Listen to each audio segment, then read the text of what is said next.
และผัวนางย้อนความเจอ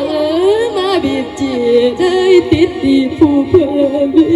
อย่าหายเข้าเงินมาหายนะครับมาและไอ้นางและย้อนความจนน้อเธอนี้เมียจึงห่างห้วยไหลนี่อายเคยเป็นอีดีสับน้องเราเอาเงินนั่นละเอาเงินเนื้อสมัยพอไรคารถไปทำงานสันโดษโอ้ย10,000บอส10พ่อคาโลและผัวนางเอาหัวเมียขันแนวเลยสิจงพ่อนอนเหลือไปอยากให้เป็นน้องเราเป็นตาอีต้นนี่แม่เอ้ยลาคามาไปทำงานจ้างเสียวเยอะใจเนี่ยเพื่อผัวนางเป็นหนีก็เพราะเป็นหนีและลูกแม่ขันว่าเขาแน่น้ำแน่เศร้ากับผมเขากระปุกกินดีนะและเมียจากไปน้อเธอนี้อย่าห่วงนึงเลยอายคอยโอ้โหแกได้น้องนั่งให้มันนั่งสมใจจ้ะแล้วผัวนางก็ค้าหางเมียบ่ลืมสัญญาที่สั่งคำน้อนึงเนี่ยนะให้จืดจำคำสัญญาของเราและเมียจะกลับขึ้นโคกมา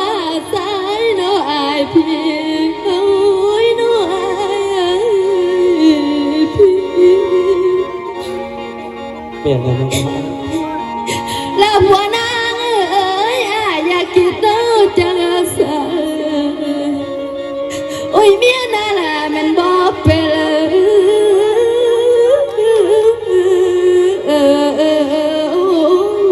เด้อพี่เด้อพี่โอ้เมียเสียสมชายนี่บอกหัวจะว่าจะคุกไอ้จะสิคิดจังไรเบลสิไปทำงานทำการซื้อดอกเบลให้คำมันจังขันมาเบลได้เงินได้คำเบลสิกับเตาขึ้นมาหาอายกับดูมันสิไปหาเงินได้ผัวมันป่วยคือจังสิโดเบลกินบาอยากได้บ้านหน้ากับปลาหอมเป็นอายสิว่าจังไรนี่ปลาหอมถ้าว่าสิไปทำความทำงานอันนี้นะไปฝากคนนี้ลูกเก่าพวงลูกนี้ในเรื่องปลาหอมคือจังสีดอกราบุญตาแม่ได้ฝากเบิ่งฝากเองเบิ่งพอเขาได้ลูกหลานแม่ให้คำมันสัญญาแม่สิไปทำงานทำการขัดได้เงินได้คำแล้วแม่สิฝากส่งมาให้เจ้ากับพ่อนะลูกหลานเบิ่งยังพ่อเจ้าดีๆได้ลูกหลานแม่บ่ไปก็ได้ก็แม่อีพ่อยังบ่สบายอยู่แม่